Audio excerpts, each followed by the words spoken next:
Hi hello and good morning, welcome to the JavaScript course. तो आज के video हम लोग देखने वाले हैं कि कैसे हम लोग जावास्क्रिप्ट के अंदर एरर हैंडलिंग करते हैं।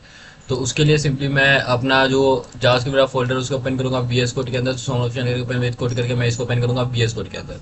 यहाँ पे ये VS कोड के अंदर ओपन हो चुका है। तो यार आखिर एरर होता क्या है, ठीक है, सबसे पहले उस पर बात करते हैं। तो मैं क्या करूंगा, मैं सिंपली यहाँ पे लिखूंगा कंसोल डॉट लॉग और मैं यहाँ पे लिख दूंगा कंसोल डॉट लॉग राम और मैं ये प्रोग्राम को करूंगा रन। ठीक है, मैं यहाँ पे गो लाइव कर देता हूँ। तो ये बेसिकली 5500 पोर्ट पे स्टार्ट हो गया है एंड इंस्पेक्ट में करता हूँ एंड कंसोल पे जाता हूँ। तो यार यहाँ पे आ गया एक एरर। यहाँ पे आप देख सकते हो एक रेफरेंस एरर आया है जो कि बोल रहा है कि राम इज नॉट डिफाइंड। ठीक है, तो यहाँ पे एक रेफरेंस एरर आया है जिसमें लिखा हुआ है कि राम इज नॉट डिफाइंड। तो यहाँ पे यार जब भी हम लोग कोड करते हैं ना तो कोई ना कोई हमसे गलतियां हो ही जाती हैं। मतलब मान लो कि मैं एक वेरिएबल बना रहा हूँ जहाँ पे मुझे कॉन्स्ट लिखना था, मैं CONT लिख दिया, const age is equal to 15 कर दिया। अब ये क्या हुआ यार, ये भी एक एरर ही है, ये भी एक सिंटेक्स एरर। ये बोल रहे हैं कि क्या भाई अनएक्सपेक्टेड आइडेंटिफायर एज, क्या करना क्या चाह रहे थे इसके साथ। ठीक है, तो मतलब कि ये भी क्या है, ये भी एक तरीके का एरर ही है।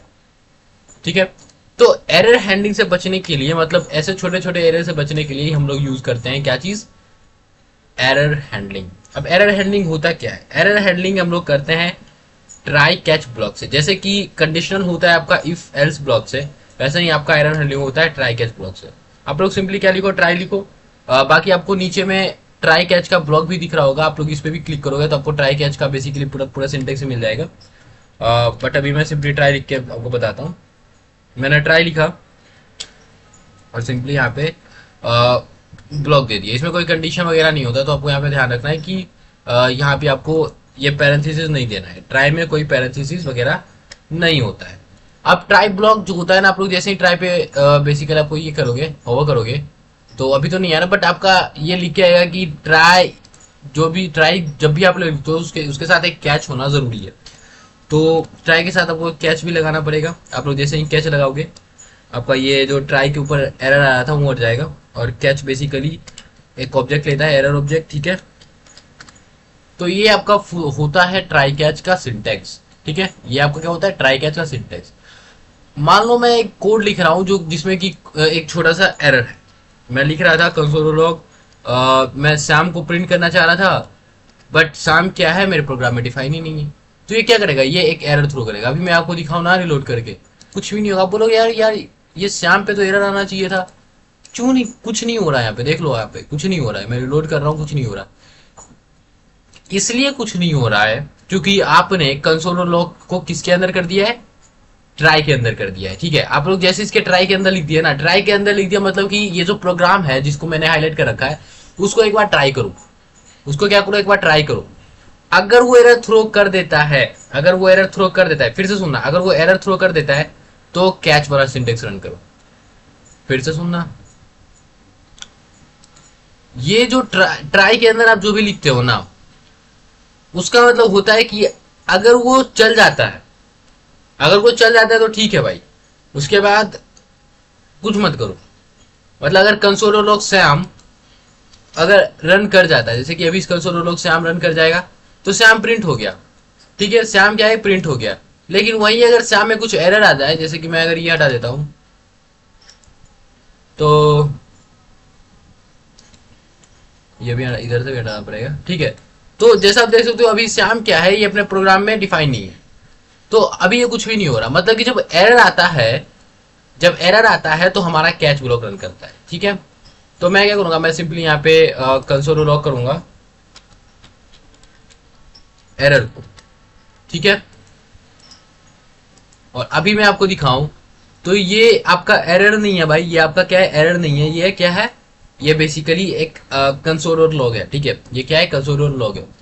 फिर से सुनना भाई, इसका एग्जीक्यूशन क्या है, बहुत ज्यादा जरूरी है भाई, बहुत ज्यादा जरूरी है। आप लोग जब ये सिंगावेट का साथ यूज करोगे ना तो ये चीज बहुत ज्यादा यूज करो, ट्राई कैच ब्लॉक। तो जब भी हम लोग यार ट्राई के अंदर कोई कोड लिखते हैं तो वो क्या होता है, ट्राई का मतलब क्या होता है, ट्राई करो, एक बार कोशिश करो क्या ये रन करता है नहीं करता है। तो ट्राई के अंदर मैंने लिखा कंसोल लॉग श्याम, ये रन नहीं किया, अगर एरर आ जाता है ना तो कैच वाला ब्लॉक रन करता है। और वो जैसे आप देख सकते हो मैंने एरर को प्रिंट करा, यहाँ पे एरर हटा के मैं कुछ भी प्रिंट कर सकता हूँ, जैसे कि व्हाट इज राम, मैं ऐसा प्रिंट कर सकता हूँ। ठीक है, तो यहाँ पे अब राम ना आगे आएगा व्हाट इज राम, क्योंकि आपका अब कैच वाला ब्लॉक रन किया, आपका ट्राई ब्लॉक क्या हो गया है, ट्राई ब्लॉक जो है वो आपका रन नहीं किया है। ठीक है, अब जो ट्राई होता है, जो ट्राई होता है ना, वो सिंक्रोनस प्रोग्रामिंग को फॉलो करता है। मतलब मान लो इसके अंदर यही कोड एक एसिंक एसिंक फंक्शन के अंदर होता है, जैसे कि मैं यहाँ पे अगर सेट टाइम आउट लगा देता और मैं कह देता कि ये जो है वो 3 सेकेंड लगाता है रन करने के लिए, और उसके अंदर मैं श्याम लिख देता, तो पता है ये इसको ये इस वक्त का एरर थ्रो करेगा। After 3 second it throw an error, just wait and see. तो देख सकते हो यहाँ पे एरर आ गया। आप बोलोगे यार ये मैंने ट्राई के अंदर ही तो लिखा है, ट्राई के अंदर ही तो लिखा है, फिर भी एरर क्यों आ गया? क्योंकि जो ट्राई ब्लॉक होता है ना, जो ट्राई ब्लॉक होता है वो सिर्फ आपका एक बार चेक करेगा। वो आया, ट्राई चेक किया पहले, तो ये बोला कि ओ इसके अंदर सेट टाइम आउट है, इसको 3 सेकेंड लगेगा रन करने के लिए, ये उसको देखा ही नहीं, फिर आगे बढ़ गया। अब ये फिर कैच तो रन किया नहीं क्योंकि ट्राई के अंदर कोई एरर नहीं हुआ, फिर ये आगे आ गया। ठीक है, बट जब 3 सेकेंड हो गया और ये जब रन करने करने वाला था, तब इसको ट्राई चेक नहीं करेगा, क्योंकि ट्राई तो सिर्फ एक बार चेक किया। अगर मुझे इसको इसको इसको इस एरर से मुझे बचना है ना, तो इसके सेट टाइम आउट के अंदर भी एक ट्राई ब्लॉक लगाना पड़ेगा। ठीक है, मैं ट्राई कैच ब्लॉक लगा यहाँ पे देता हूँ, और ये कंसोल रो को मैं यहाँ कर देता हूँ। तो अब क्या होगा, अब एरर नहीं आएगा। अब आपका सिंपली क्या होगा, आप लोग इसको फिर से ये कर पाओगे। मतलब इसको मैं यहाँ पे लिख देता हूँ समथिंग वेंट रॉन्ग, एंड यहाँ पे आप लोग इसको क्या कर पाओगे, एरर हैंडलिंग कर पाओगे। देखना 3 सेकेंड के बाद एरर नहीं आएगा, समथिंग वेंट रॉन्ग ये लिख के आएगा। ठीक है, तो इस तरीके से आप लोग जावास्क्रिप्ट के अंदर ट्राई के ब्लॉक का यूज करते हो। तो आज के वीडियो में यार, मिलते हैं आपसे नेक्स्ट वीडियो में, तब तक के लिए thank you and good bye. बाकी जो जावास्क्रिप्ट का कोर्स हम लोग के चैनल कोड विद 620 पे उसको जाके फॉलो करना, स्टार्टिंग से देखना था कि आपको हर एक चीज़ समझ आए। मिलता है आपसे नेक्स्ट वीडियो में।